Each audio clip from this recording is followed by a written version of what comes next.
Hello everybody, I'm Rowan6 with Rowan6 Entertainment, and welcome to a new series, a audiobook series of my fanfiction of the Doomslayers of MHA. The background art for this fanfiction is created by me. If you're interested in me doing art commissions for you, the link to my business Discord is down below. There's also a link to my community Discord, as well as the fanfiction link. Thank you, and enjoy the video. The Doomslayers of MHA. Summary. Rumi Usagiyama, also known as the Pro Hero Miruko, was patrolling part of Musutafu when a portal opened. The portal started releasing a massive horde of demons that started destroying everything in sight. After a fierce battle with the demons, Rumi was able to get the portal to collapse, but unfortunately, she was sucked into it. On the other side of the portal, she was forced to fight the forces of hell until she met a man along with his AI companion. This man is known by many entities, as such he has many titles, but the most common one is, the Doomslayer. After 600 years of kicking demonic ass, Rumi is back in her home dimension with her husband. But it seemed only a week had passed for her home world. How would the world react to the reality of demons wanting to invade their home? Could these two slayers help them fight back the forces of hell and save them all? Or would they fall to the demonic invasions just like many worlds before them? Can classes 1A and 1B survive the demon horde that is coming, as well as their two new teachers?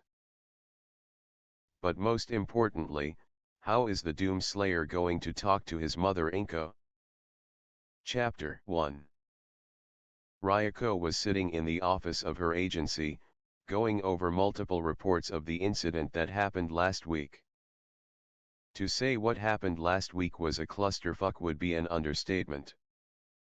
20 heroes dead, 14 wounded, and 1 missing in action, not to mention the extremely high civilian casualties.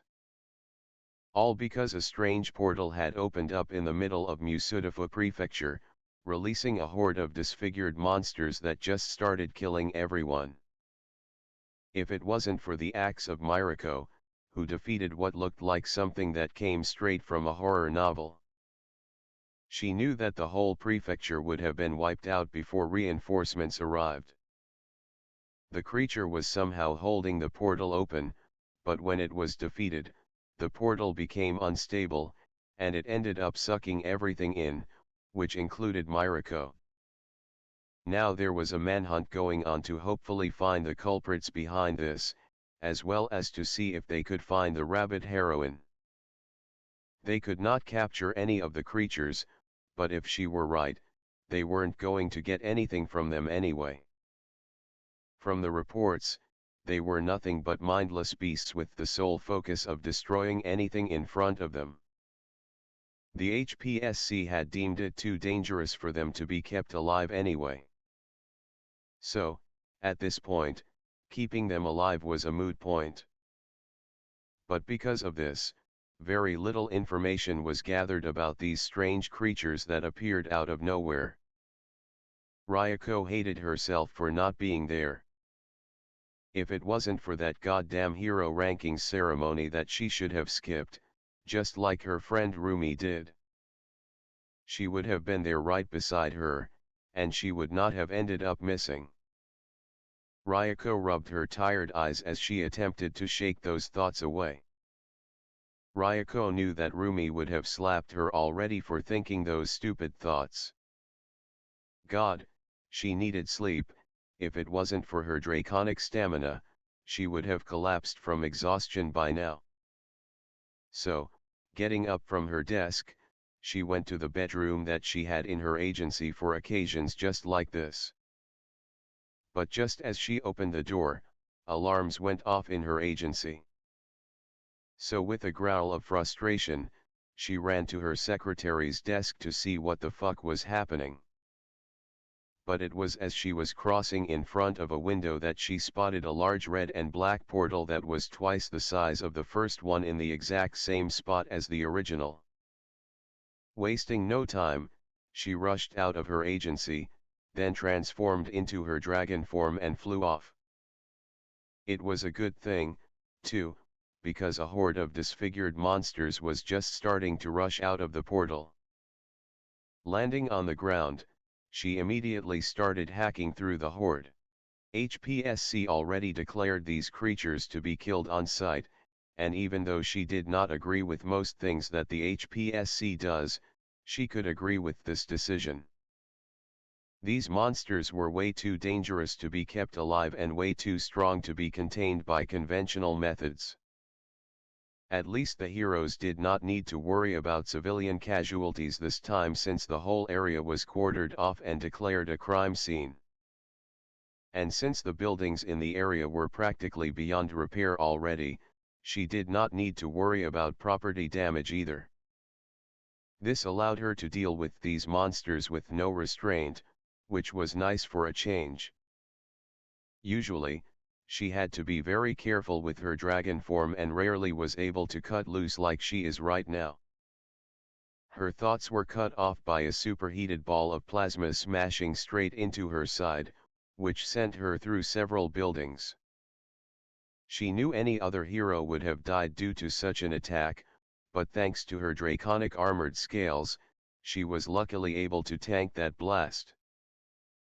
But she knew she could not do it again. Getting up, she looked at the creature and saw that it was the exact same thing that Miruko had fought before. The creature in front of her had cybernetic augmentations that were extensive, with the only visible remnants of the original creature being its head, right arm, and half of its upper torso. The rest of its body is mechanical, including a large cannon, a twin-blade chainsaw arm, and a set of thrusters that allow it to move through the air. It was interfaced with a sled, a hover tank-like apparatus equipped with dual heavy machine guns, rocket launchers, and a shield generator that protected the main body from harm. Guessing that this creature was the one holding the portal open, she charged forward in the attempt to end the fight quickly. But the creature fires its arm cannon again, as well as the rocket launcher that was attached to its lower half at her, forcing her to swerve out of the way. But with a twist of her body and a swing of her tail, she was able to smack the creature into the side of a building, covering it in smoke. But before the smoke could clear, the creature fired another barrage of its arm cannon, as well as machine guns and rockets, at her, causing her to take flight in order to dodge.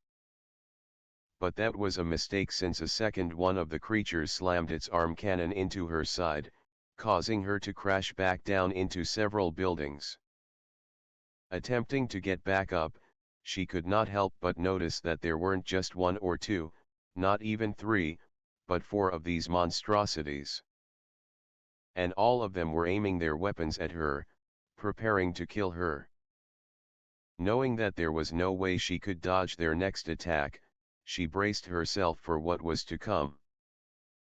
But before the creatures could fire their weapons, she saw a blur of movement and a figure impacting one of the creatures on the side of the head, causing it to explode in a shower of gore. The creatures turned to the newcomer.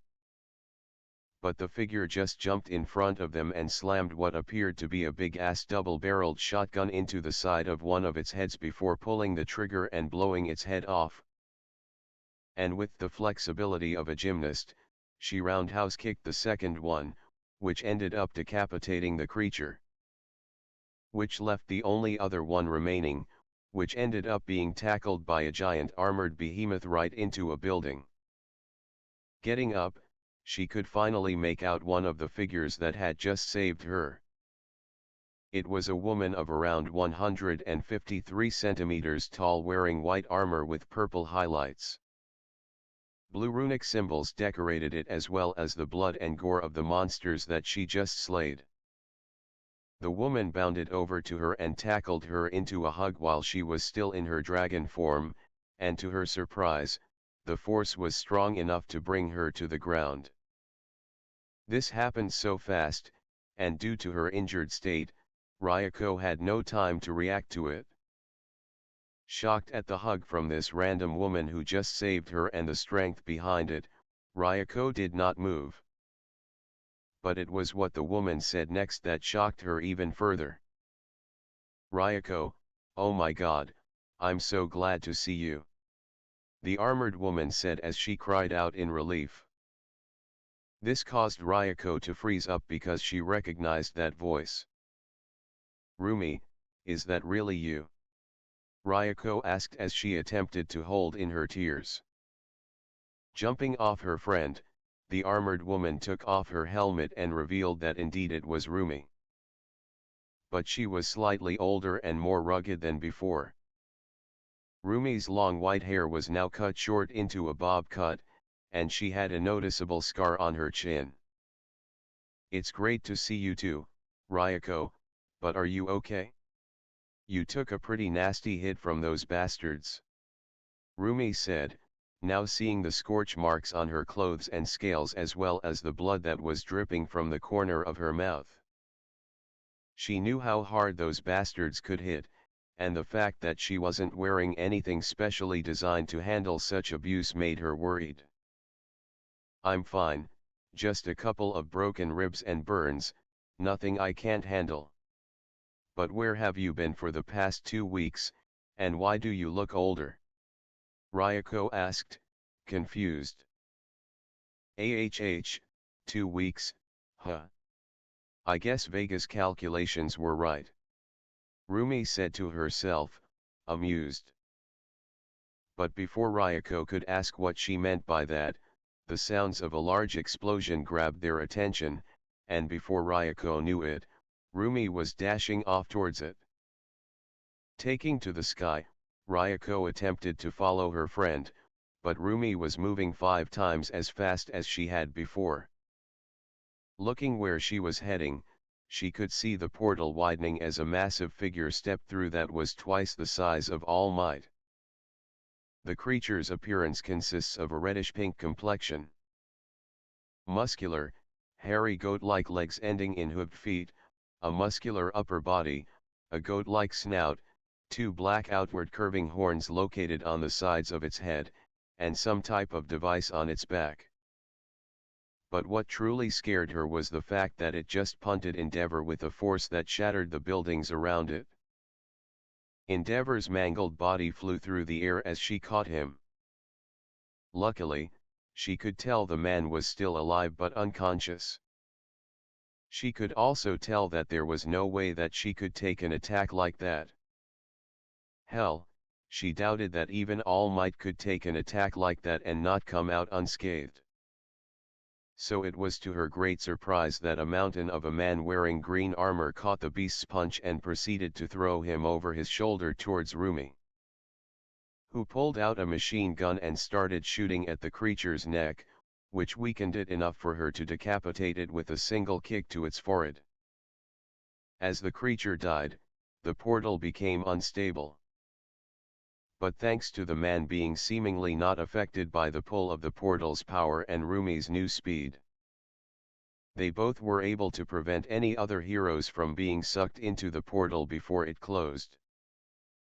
But the sight of the absurd amount of brutality that her friend and that man were dishing out shocked her.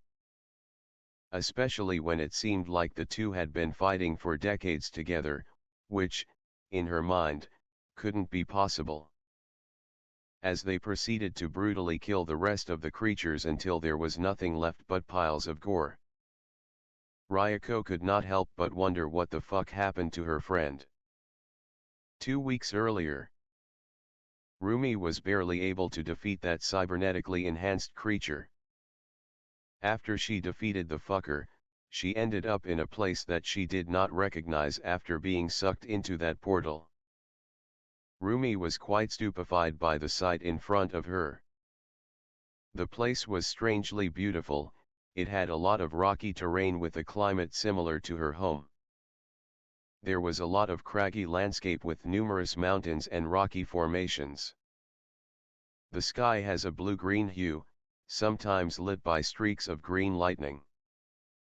a city in the distance that was composed of various structures with unique architecture that seemed to be extremely old and were obviously abandoned long ago, dotted the landscape. The area around the environment is dominated by conifer trees, grasses, and moss-covered rocks. But what made it worse was that everywhere she could see were the same creatures that attacked Musutafu. As soon as she realized this, they spotted her and began to charge. Not one to ever back down from a fight, the rabbit hero Miruko decided to meet them head-on.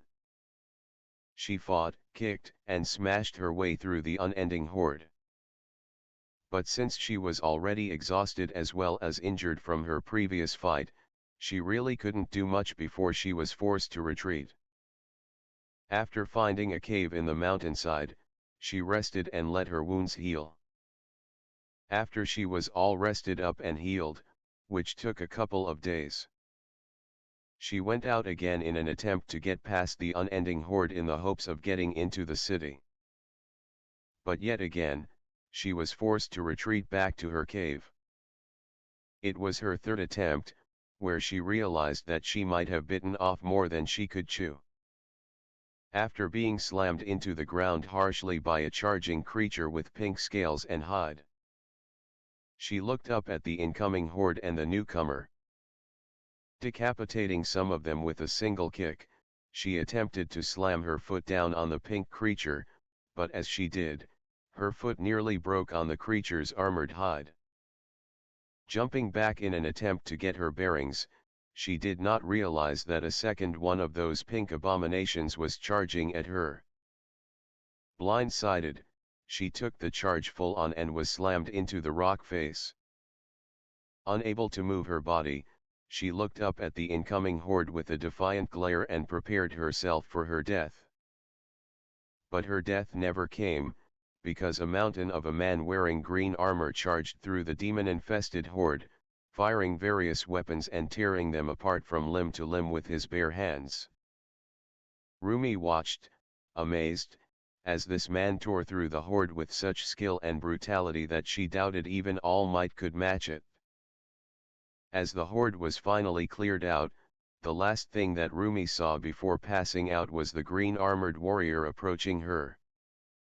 An hour later, the Doomslayer was in his camp, preparing some rations for his guest. Thanks to his hammer space, the rations that he stored there before he was blessed by the Seraphim haven't aged a day and are still edible. But it was as he was preparing them that his mind started to drift toward the woman that he rescued. Somehow, he recognized the woman, but he did not know where.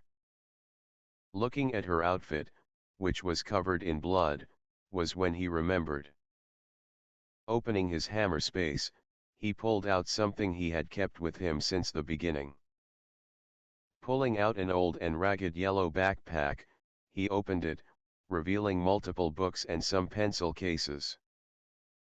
Pulling out one of them, labeled Hero Analysis for the Future V12, he opened it. Flipping through the pages very carefully, he got to the page he wanted and compared it.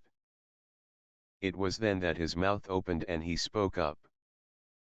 "Vega, analyze her," Doomslayer said as he rasped out due to the lack of use of his vocal cords.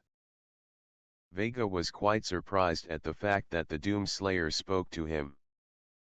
For the past 200 years that he has been with him, not once has he said a word, but he did as he asked. After a few seconds of scanning, Vega spoke up. "My scans are complete. The subject is 22 years old, an adult human. But her DNA has gone through some type of mutation that seems to be genetic. There are also trace amounts of Argent energy in her DNA. If my calculations are correct, one of her ancestors, at least 200 years ago, was exposed to a unique strand of Argent energy. That altered their genome, causing mutations that were eventually passed down to this individual. There's also evidence of temporal displacement, which means that she was recently transported here, and if I am correct, she is also from another universe. Vega said, which only confirmed what the Doomslayer suspected. But he was quite concerned and curious that Argent energy was somehow involved in the evolutionary process of quirks. Memories of a time eons ago flashed through his head. A time when he admired heroes and loved to analyze them. A time when he was a boy before being whisked away to another dimension, where quirks didn't exist. A time when he was known as Izuku Midoriya, a quirkless middle schooler with dreams of becoming a hero. Other memories surged through his mind as he reminisced. But eventually, they were cut off by the sounds of rustling beside him. Quickly and carefully putting his stuff back into his bag and then into his hammer space, he waited patiently for the woman to wake up. Opening her eyes, Rumi quickly realized that she wasn't in the cave that she had been camping in for the past week, but instead in some type of ruined building. Attempting to move, she quickly realized that everything hurt. But that didn't stop her from sitting up. After all, pain was an old friend of hers, and like a good friend, it wouldn't stop her from doing what she needed to do. As she sat up, she was finally able to see the armored figure that saved her. The armored man looked like he was built like a tank, especially since he was armored like one. The man was sitting around the campfire, looking at her. But as she looked back at him, she could see his emerald green eyes staring back through the blue-tinted visor of his helmet. They looked at each other for a good minute as they stared each other down, neither one of them knowing what to say.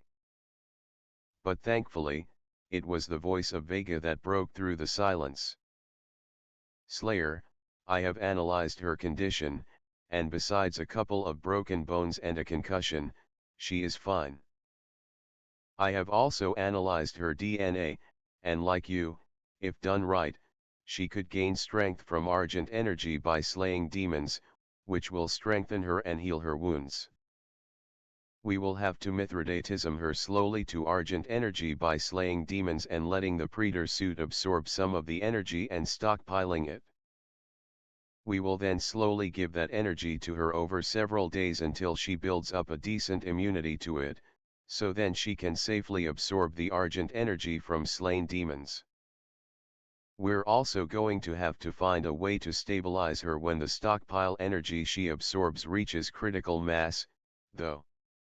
The voice of Vega spoke out, clearing the silence in the room and shocking Rumi.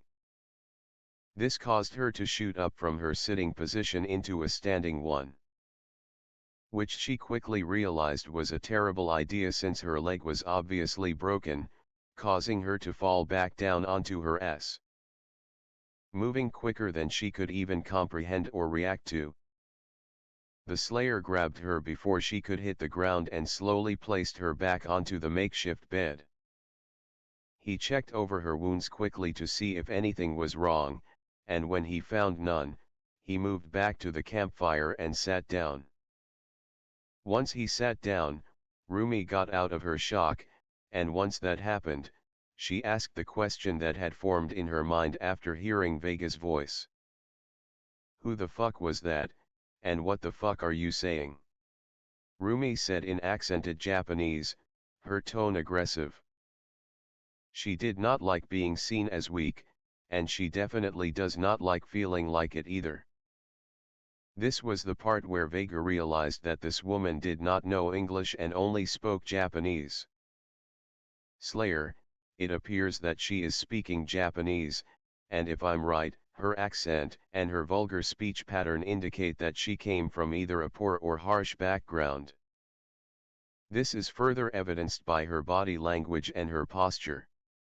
Would you like me to translate for you, or would you prefer that I just converse with her and explain the plan?" Vega asks curiously, which seems only to make Rumi more anxious. But Izuku didn't really need him to translate since he already knew the language, even though he was a little rusty in it. So after the Doom Slayer waved off Vega's offer, Vega spoke up again. I apologize, we were not aware that you spoke Japanese. I am Vega, an artificial intelligence. I am also an assistant and voice for the Doom Slayer. Vega said in perfect Japanese, which caused Rumi to go wide-eyed. Wait, so you're a robot, and what do you mean you're the voice for the Doom Slayer? Does he not know Japanese or something? Rumi asked, baffled and confused at Vega's words. She was no technical expert, but she was pretty sure making an intelligent robot was currently out of their grasp. And who was this Doom Slayer? She had never heard of that hero's name before, but she had to admit it fit him. But she was taken out of her thoughts by Vega speaking up again. I am unsure if the Doom Slayer knows Japanese. But the Doom Slayer rarely speaks, due to it being difficult for him due to the difficulty in using his vocal cords. But I have deciphered his body language and facial expressions so I may understand him. Vega said, causing Izuku to raise an eyebrow at that. Did he really decipher his body language so he knew what he was thinking? But it seems like the Slayer does know Japanese, and yes, Slayer, I did decipher your body language to know what you were thinking. Vega said, causing the Doom Slayer to grumble and to make Rumi laugh. He's got you pegged, doesn't he? At least I don't have to learn a totally new language. Rumi said, still laughing, but her words caused Izuku to grunt in agreement. After she calmed down, she decided to ask a new question. So what's the plan? I can tell that you have been here for a while due to how your camp looks. This means you probably know what's happening more than I do and most likely have a plan. Rumi asked, tilting her head in curiosity, which caused one of her ears to flop lazily on one side. This action of hers made the Doom Slayer want to pet her adorable ears since it reminded him so much of his old pet Daisy. But he quickly stamped that thought process down as soon as it popped up. You are correct, we do have a plan, and it starts with us Mithridatism you to Argent energy.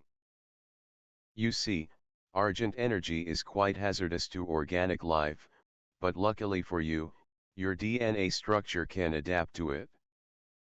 The Slayer will have to go out and kill demons and harvest their Argent energy, which will be stored in his Predator suit, where we can safely administer small doses of Argent energy to your system until you build up an immunity to it.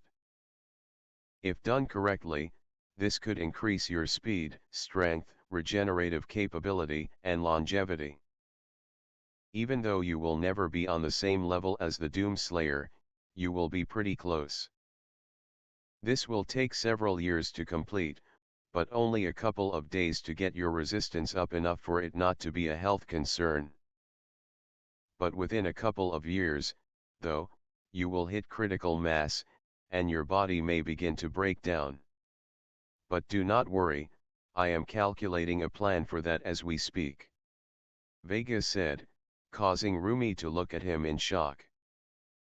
Wait, are you telling me those things out there are demons, like, actual demons from hell type of shit? Rumi asks, gobsmacked. Yes, that is correct, although we are not in hell currently. We're currently on a planet that was colonized by the Argenta people eons ago. This planet was used as a military research and production facility. The Argenta people lost this planet to the demons, and it is now overrun with all of demonkind. Now I think you should eat since the Doom Slayer has taken great care in preparing you some rations.